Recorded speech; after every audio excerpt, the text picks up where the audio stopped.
From the 184th Wesleyan University Commencement Address by Bryan Stevenson, May 2016.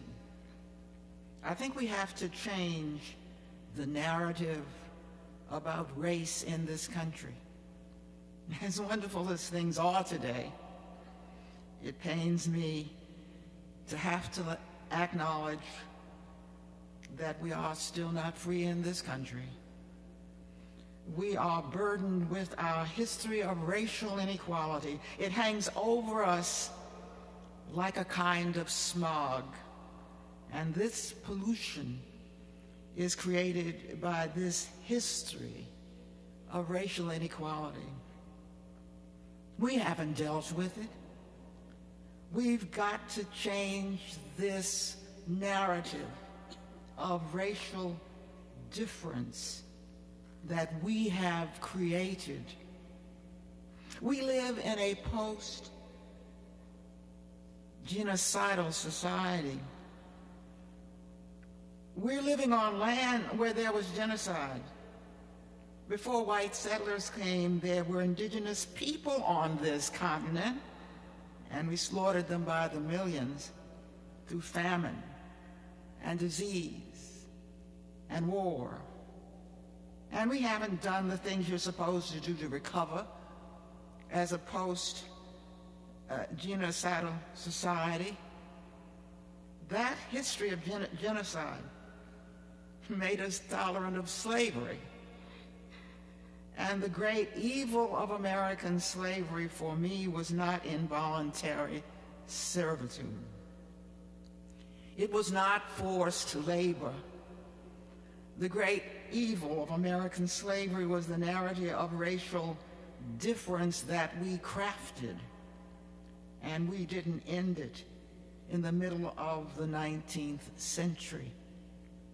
If you read the 13th Amendment, it talks about involuntary servitude. It talks about forced labor, but it doesn't talk about this narrative of racial difference. And because of that, I don't think slavery ended in 1865. I think it just evolved. And we can't move until we change this narrative. Even when we talk about civil rights, I worry that we are too celebratory. I hear people talking about the civil rights movement sometimes, and it sounds like a 3-day carnival.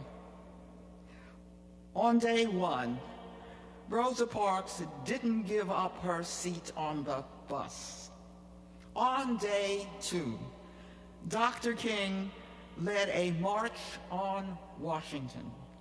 And on day three, we just changed all the laws and racism was over.